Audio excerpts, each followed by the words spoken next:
morning, good afternoon, good evening to everyone around the world. It's good to see you here today. Thank you for coming. Lotus Sutra, chapter 27, the former deeds of King Wondrous Adornment. And we like to start with a quick recitation from this chapter itself. Please feel free to join me in this.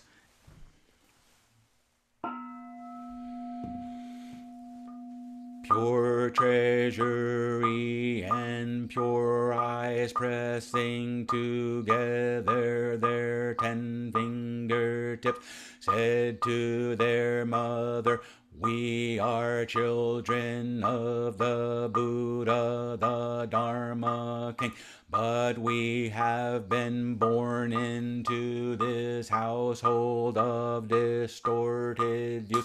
The mother said to her sons, "Since you are concerned about your father, you should show him some of your extraordinary powers of transformation.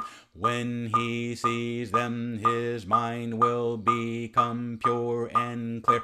When the father saw that his sons had such transcendent powers, he was overjoyed to experience something so extraordinary. The father then said to his sons, "I would now like to see your teacher. Let us go see him together." The two sons to their mother placed their palms together and said to her, "Now our father the king believes and understands, and so he is ready to aspire to supreme perfect awakening for our father's sake. We have done the work of the Buddhas."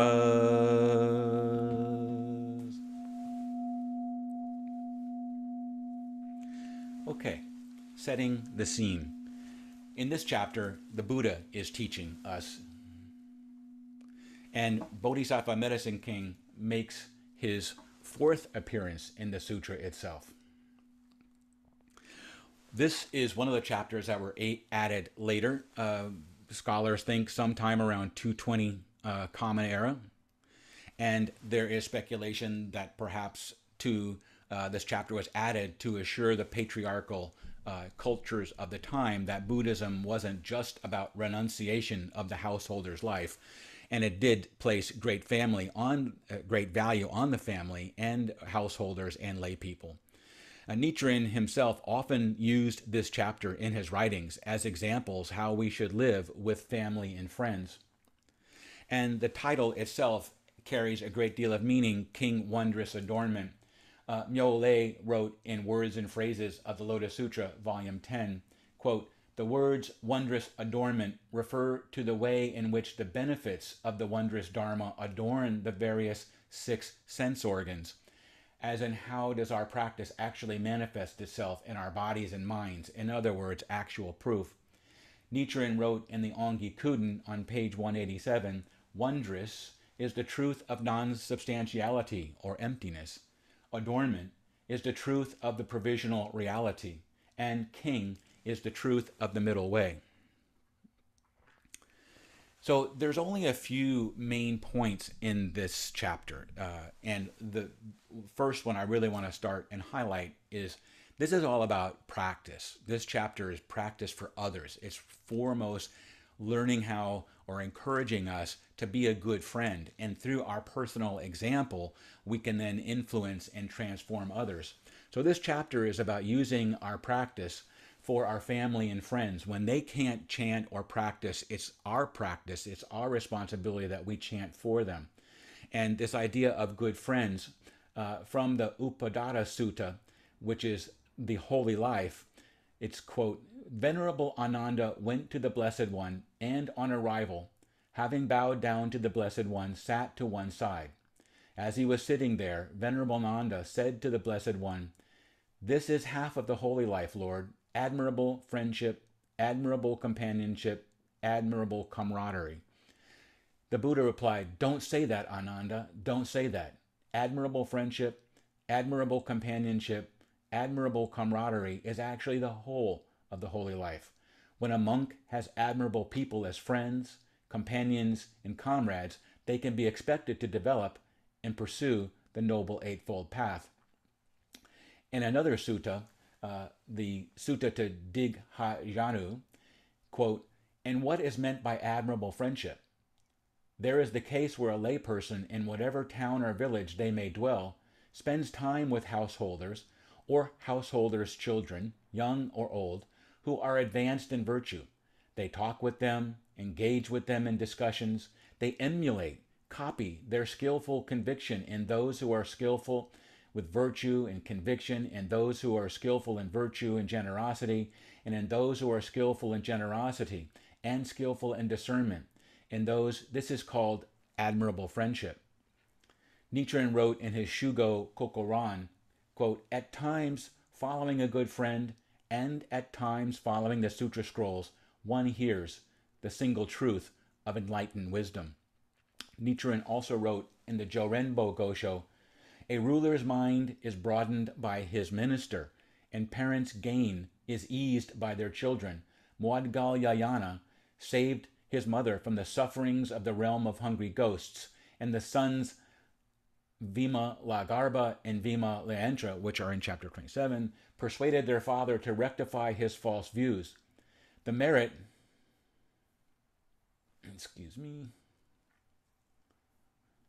the merit you have acquired by embracing the Lotus Sutra will become your father's strength." And lastly, Nichiren wrote in the three Tripitaka masters who pray for rain, "When a tree has been transplanted, though fierce winds may blow, it will not topple if it has a firm stake to hold it up. But even a tree that has grown up in place may fall over if its roots are weak. Even a feeble person will not stumble if those supporting him are strong. But a person of considerable strength when alone may fall down on an uneven path. Moreover, the Buddha not appeared in the world, then with the exception of Venerable Shariputra, moreover, had the Buddha not appeared in the world, then with the exception of Venerable Shariputra and Venerable Makashakapa, every single person in the world, major world system would have sunk into the three evil paths. But through the strong bonds formed by relying on the Buddha, large numbers of people have attained Buddhahood. Even wicked people such as King Ajatashatru or Angigomala, who one would expect could never reach enlightenment but would invariably fall into Avicii hell, by encountering a great person, the Buddha Shakyamuni, were able to attain Buddhahood. Therefore, the best way to attain Buddhahood is to encounter a good friend. How far can our wisdom take us? If we have even enough wisdom to distinguish hot from cold, we should seek out a good friend. But encountering a good friend is the hardest possible thing to do. For this reason, the Buddha likened it to the rarity of a one-eyed turtle finding a floating log with a hollow in it the right size to uphold them, or to the difficulty of trying to lower a thread from the Brahma heaven and pass it through the eye of a needle on the earth. Moreover, in this latter evil age, evil companions are more numerous than the dust particles that comprise the land, while good friends are fewer than the specks of dirt one can pile on a fingernail. So we can really see that this idea of being a good friend is critical, and the most important thing we can do in this chapter 27 is telling us that this is our responsibility as bodhisattvas, that we become good friends to those around us, and those who can't practice, we practice for them. Now, we get into wondrous adornment, and as we talked about earlier, this is the idea that the title itself really encapsulates through our example, through our own personal transformation. We then start to show the results of our practice, and we become a shining beacon in the darkness for other people, actual proof, and actions speak louder than words. So this idea of actual proof is adornment, adorning our six senses, and this idea of transformation from being deluded to being awakened. Nichiren wrote also in the three Tripitaka Masters Pray for Rain, in judging the relative merit of Buddhist doctrines, I, Nichiren, believe that the best standards are those of reason and documentary proof. And even more valuable than reason and documentary proof is the proof of actual fact. Now, this picture, somewhat humorous, is a cat looking in the mirror at himself, herself, and then what she or he is painting is this ferocious, powerful tiger. Going back to chapter 5, which was had the chapter 4, the parable of the wealthy man and the poor son, and this was that he didn't realize that he was the child of the Buddha and that he had the inheritance of the Buddha. So he had Buddha nature within him. So his self-esteem, his self-perception made him think that he was only good enough to shovel the manure out of the stables. What this chapter is encouraging us is to realize that our practice will adorn us with actual proof, and our self-perception will be strength that we then can bring to the people in our lives who that we love. And of course, treasures of the heart. This is what this chapter is telling us, that this is much, much more important than any kind of material wealth or material gain, that treasures of the heart are the most important thing, which is really friends and family, or the human connection, recognizing that we are all interconnected and none of us is alone. And mental peace is the greatest gift of all. Spiritual power is greater than any possible material power. Whether it is one's family of origin or one's family of choice, treasures of the heart are the most important thing in living a happy, healthy, wholesome life. Nichiren wrote in The 3 Kinds of Treasure, "It is rare to be born a human being. The number of those endowed with human life is as small as the amount of earth one can place on a fingernail. Life as a human being is hard to sustain, as hard as it is for the dew to remain on the grass. But it is better to live a single day with honor than to live 120 and die in disgrace. Live so that all the people of Kamakura will say in your praise that Naka Suka Kasa Saburo Seiman no Jo is diligent in the service of his Lord, in the service of Buddhism, and in his concern for other people. More valuable than treasures in a storehouse are the treasures of the body, and the treasures of the heart are the most valuable of all. From the time you read this letter on, strive to accumulate the treasures of the heart. Be a good friend to your friends and your family." And this chapter is where the parable of the lotus, where the parable of the one-eyed turtle appears in the Lotus Sutra. Of course, very famous parable throughout all Southeast Asia. And it really speaks to how rare it is to meet the Dharma. From the Lotus Sutra, chapter 27, because encountering a Buddha is as rare and as difficult as a one-eyed turtle meeting the whole in a floating plank. Nichiren wrote in The One-Eyed Turtle and the Floating Log, "The Peaceful Practices chapter in the 5th volume of the Lotus Sutra states, Manjushri, as for this Lotus Sutra, throughout immeasurable numbers of lands, one cannot even hear its name. This passage means that we are living beings, transmigrating through the 6 paths of the threefold world, have been born sometimes in the world of heavenly beings, other times in the world of human beings, and still other times in the worlds of hell, hungry spirits, and animals. Thus we have been born in immeasurable numbers of lands where we have undergone innumerable sufferings and occasionally enjoyed pleasures, but have never once been born in a land where the Lotus Sutra has spread. Or even if we happen to have been born in such a land, we did not chant Namu Myoho Renge Kyo. We never dreamed of chanting it, nor did we ever hear others chant it. To illustrate the extreme rarity of encountering this sutra, the Buddha likened it to the difficulty of a one-eyed turtle encountering a floating sandalwood log with a hollow in it. The essence of this analogy is as follows. 80,000 yojanas down on the bottom of the ocean lives a large sea creature called a turtle. He has neither limbs nor flippers. His belly is as hot as heated iron, but the shell on his back is as cold as the snow mountains. What this turtle yearns for day and night, morning and evening, the desire he utters at each moment, is to cool his belly and warm the shell on his back. The red sandalwood tree is regarded as sacred and is like a sage among people. All other trees are regarded as ordinary trees and are like foolish people. The wood of this sandalwood tree has the power to cool the turtle's belly, The turtle longs with all his might to climb onto the sandalwood log and place his belly in a hollow there in order to cool it, while exposing the shell on his back to the sun in order to warm it. According to the laws of nature, however, he can rise to the ocean's surface only once every 1,000 years, but even then it is difficult for him to find a sandalwood log. The ocean is vast, while the turtle is small, and the floating logs are few.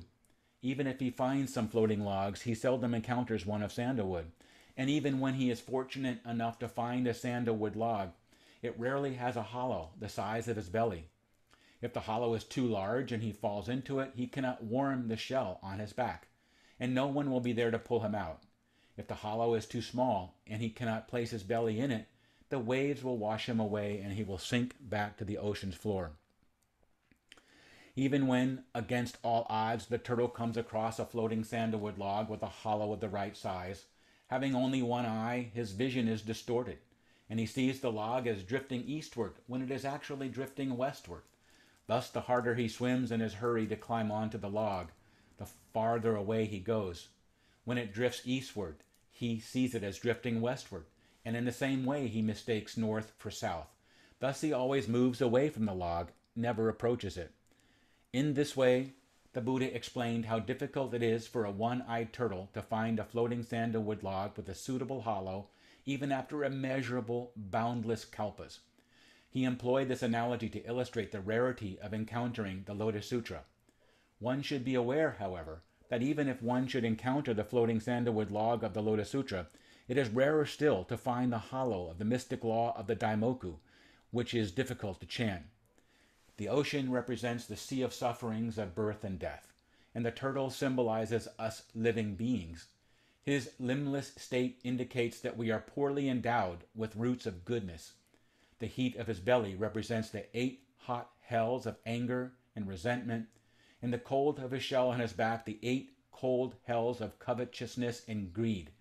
His remaining at the bottom of the ocean for 1,000 years means that we will fall into the 3 evil paths and find it hard to emerge.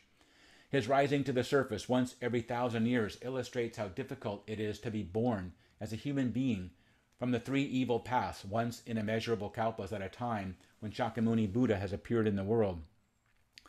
Other floating logs, such as those of pine or cypress, are easy to find, but a sandalwood log is difficult to encounter. This illustrates that it is easy to encounter all the other sutras, but difficult to encounter the Lotus Sutra. And even if the turtle should come across a floating sandalwood log, finding one with a suitable hollow is difficult. This means that even if one should encounter the Lotus Sutra, it is difficult to chant the 5 characters of Myoho Renge Kyo that are its essence. The turtle mistakes east for west and north for south. Similarly, though we flaunt our knowledge and act as if we were wise, we ordinary people regard superior teachings as inferior and inferior teachings as superior. We regard powerless teachings as one that lead to enlightenment and declare teachings inappropriate for people's capacity to be appropriate for them. End quote. So meeting the Dharma, being able to chant, it's really hard, and we're incredibly fortunate. Okay, we're going to take a moment to pause, and we're going to switch it up a little bit.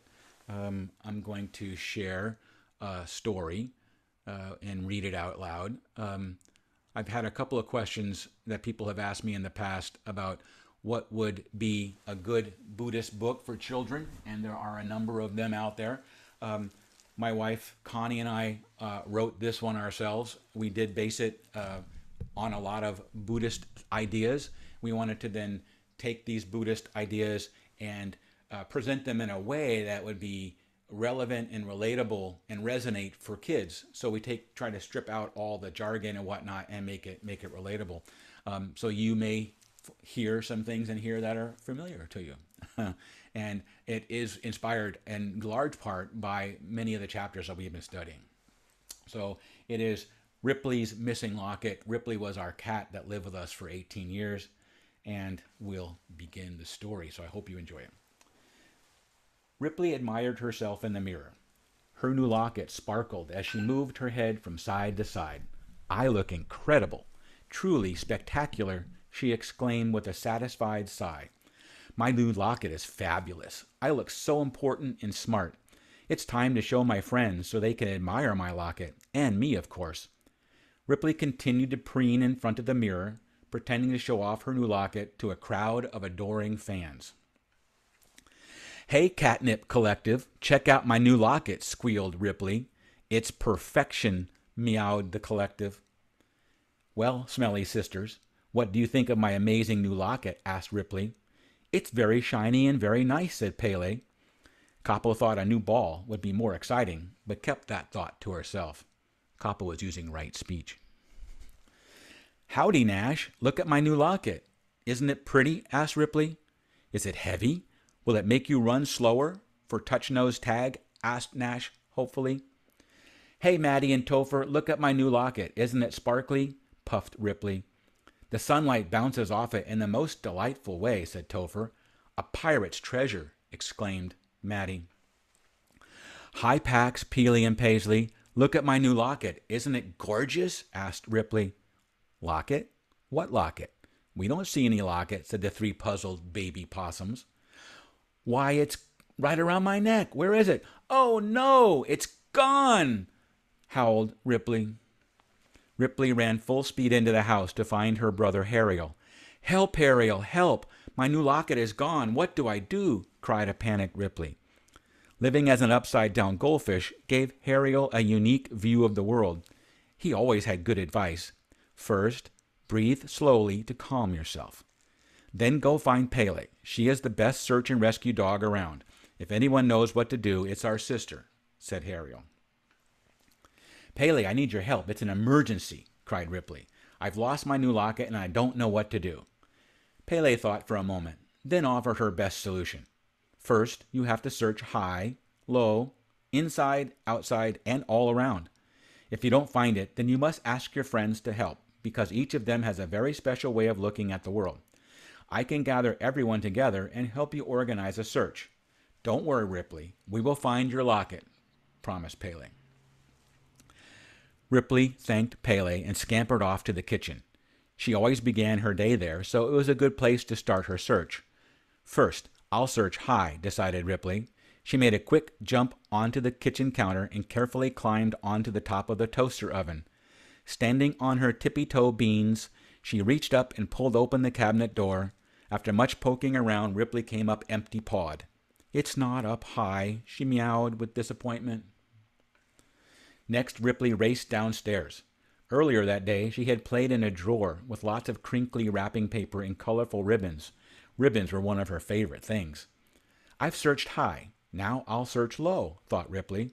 She flexed her little toe beans, gripped the knob, and pulled until the drawer opened. After carefully pawing through all the wrapping paper and ribbons, there was no locket to be found. "It's not down low," she sighed sadly. "Hey, Ripley, Pele said you needed help. Are you looking for these?" asked Capo. "Thanks, Capo, but those are tennis balls, not my locket," huffed Ripley. "Oh, I was in the bathroom this morning admiring my locket in the mirror," remembered Ripley.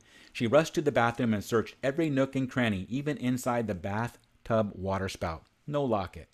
"It's not inside," she howled hopelessly. Ripley had looked high, low, and inside. Her last hope was to search outside. She ran out to the backyard garden. "Hello, garden friends. Would you please help me find my missing locket?" pleaded Ripley. "Yes, of course. We will spread the word to every bird and bug and ask everyone to help you," hummed the hummingbirds, buzzed the bees, and fluttered the butterflies.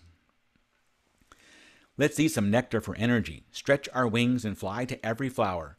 We will ask our flapping, flittering friends to search far and wide for Ripley's missing locket," fluttered the butterflies. "Buzz, buzz, buzz. Time to form our honeycomb brigade. Ripley needs our help. Our mission? Find her shiny new locket. Spread the word to every ladybug, cricket, beetle, fly, and ant you meet," buzzed the very busy bees. Word spread fast among the hummingbirds, since they were fast at everything. "Let's all help Ripley find her locket. Fly as quickly as you can. Search the skies and ask every bird you meet to look for her locket," hummed the hummers. "Did you hear the news, Topher? Ripley needs our help. I bet we'll be the first to find her locket. Let's go," said Maddie. Topher remembered a shiny thing he once saw in a tree hollow. "I found it, Maddie," he yelled, but it was a bell. Maddie was busy digging through the recycling bin, or as she liked to call it, her pirate's treasure chest. She remembered seeing lots of shiny things in there. There were tin cans, paper clips, a gold candy wrapper, 2 silver buttons, a bit of Christmas tree tinsel, a light bulb, a tiny mirror, and one very, very shiny bottle cap. "I found it, Topher!" Maddie yelled back. As it turned out, Maddie and Topher both found shiny things, a bell for Topher and the bottle cap for Maddie, but unfortunately neither shiny thing was Ripley's locket. "It's up to me now," thought Nash. "I'll find Ripley's locket super duper fast so we can go back to playing touch-nose tag. How about this yummy walnut? Who wouldn't want a tasty snack instead of a locket? Or what about this peanut? Peanuts are much better than a silly locket," exclaimed Nash. "Hey, this acorn looks like a locket. An acorn dangles from a tree just like a locket would dangle around Ripley's neck." Nash had found 3 different nuts in record time, but the nuts were not particularly shiny and definitely not Ripley's locket. "Mama P, come look. We found the locket. We found the locket," screamed the 3 baby possums.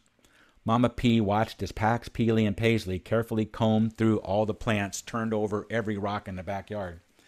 "Good job, you 3. Yes, you did find a locket," said Mama P, "but unfortunately it's not Ripley's locket. It belongs to the 2-legged creatures who live in the house. We will leave it on the porch for her to find." Maddie, Topher, Nash, Mama P, and her 3 Ps had done their best to find Ripley's locket in the backyard garden. It was definitely not there. Time for a new plan. "Good effort, everyone," said Pele. "We now know that Ripley's locket is not in the house or the backyard." Ripley tried very hard not to cry. She was starting to feel like she'd never see her beautiful, shiny locket again. Pele thought about all the times she had searched for missing humans. "We need to broaden our search area," she suggested. "Based on information brought to us by the hummingbirds, our next search area is the Oakland Rose Garden. It will be a bit of a walk, so let's all drink some water and eat a snack. Then we will head out." The determined little search team and their hummingbird guide marched through the backyard and the bamboo forest all the way to the Oakland Rose Garden. "We've made it. Now what do we do? How will we find my locket here?" asked Ripley. "Let's find someone and ask them for help. Look, here comes a very big turkey. They look like they're in charge," said Pele. "Well, well, well, what have we here? I am the mayor. Welcome to the Oakland Rose Garden. Would you like a tour?" gobbled the turkey as he shook his wattle and proudly spread his tail feathers. "No thank you, Mayor. We are on a search mission for my sister's missing locket. Our hummingbird friends told us we might find it here," answered Pele. "Check our lost and found. It is under the roof eaves by that window," said the mayor. "Ring the bell and Mango, the magpie, will come meet you." Nash scampered up the tree and beat Maddie and Topher to the bell. He grabbed the bell and shook it hard. Ring-a-ding, ring-a-ding, ring-a-ding. Mango the magpie did not get many visitors to her lost and found. She quickly hopped down to see who was ringing the bell. "Hello, are you Mango?" asked Nash. "The mayor sent us. We are looking for my friend's missing locket." "Yes, that's me. Is your friend's locket shiny? Because I have found many shiny things. Let's look through my lost and found together," said Mango. Nash and Mango looked and looked. Nash was losing hope. Suddenly Mango held up a sparkly locket. "Is this Ripley's locket?" asked Mango. "Yes, yes it is. Oh my goodness, we found it," exclaimed Nash. "Ripley is going to be so happy." Nash quickly scampered down from the lost and found, carefully holding on to Ripley's locket. "Ripley, we found it," yelled Nash. Ripley ran up to Nash with the biggest smile on her face. "My locket!" "Oh, thank you, she happily meowed. Nash proudly handed Ripley her locket. "Let's go home and celebrate," he said with a smile. The search for Ripley's missing locket was a success. After thanking Mango and the mayor, everyone happily made their way home together, chattering away about their big adventure. Only Ripley was quiet. As the little search team walked home, lots of thoughts swirled around inside her head like puffs of fog on a gray, cloudy day. "I felt beautiful when I admired my locket in the mirror," she mused. "And when I showed my locket to everyone, I felt proud and important. After I lost the locket, I felt upset and desperate to find it. But even when I felt so low, searching with everyone was the best adventure ever, better than actually finding my locket." Suddenly, Ripley had an aha moment. It was as if the sun had come out and cleared away all the gray clouds. "A locket is just a pretty thing, Not special like my family and friends, she excitedly realized. I want to celebrate them. They are wonderful and more precious to me than a gazillion shiny lockets. It had been a long day, and their big locket finding adventure was finally over. Home never looked so good. Ripley was in high spirits and ready to celebrate. Ripley climbed up everyone's favorite tree and licked her tired toe beans. She noticed that each toe bean was just a little bit different from the other. That's it! There is something different about each one of my family and friends, exclaimed Ripley. Hariel gives good advice. Kappo is full of energy. Pele is a good leader. Nash never gives up. Pax, Peely, and Paisley are good diggers. Maddie and Topher love adventure. Everyone used their special talents to help me, thought Ripley with amazement. An idea suddenly popped into Ripley's head. She carefully climbed down the tree and zipped inside the house. Ripley ran straight to her napping place where her favorite toys were waiting. Hello, my babies. We are back from our search adventure, and I am happy to report we found my missing locket, purred Ripley. I have a favor to ask of you. May I leave my locket with you? That way I know it will always be safe and never get lost again. Ripley carefully placed the locket with her babies. She knew they would take very good care of it. Ripley gave each baby a lick and a kiss. Then she scampered off to find her two-legged family. Ripley found her two-legged mama cooking dinner in the kitchen. Mama, can you help me? She meowed. I want to surprise everyone with a special celebration party. Of course, little one. I have a very good idea what everyone will love. Let's have your party after dinner, said Mama. Ripley happily purred, stretched, and rubbed her little face on Mama's legs. Thank you, Mama. You're the best, trilled Ripley. Surprise! It's an ice cream party time, squealed Ripley. Hooray for ice cream, shouted everyone. Suddenly, it got very quiet as they all happily ate their icy treats.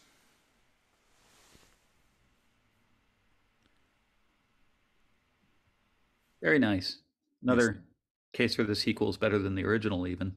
I think so. Let's see if I can share this again. Okay, here we are back. All right. And can you see the last slide, what the chapter Yeah. means to us? Okay, great. So, we are so incredibly lucky. Every day, even when you feel good or upset or frantic, remind yourself how lucky you are to be alive and to be able to practice the wondrous Dharma. It doesn't happen very often. And embrace your bodhisattva vow to practice for others. It's not just about ourselves. We need to be good friends, and that will empower further transformations for us. And as we transform, the world around us transforms even more. Be a good friend to your family, friends, and community, whether it's your family of choice or your family of origin. And showing transformation, actual proof in your life is the most powerful thing you can do to help others. The mindful spiritual life is way more powerful and freeing than the material or the digital. Stay off of social media. There's nothing good about it. It's just toxic. Spend the time with your friends and your family out in the world doing things, painting pictures, movement, whatever, but the screens are Avicii hell. Everything that we talked about today is within this meditation container of Namu Myoho Renge Kyo, and I do hope that today's talk inspired you and gives you more confidence and more joy in the Dharma, and that you want to chant more.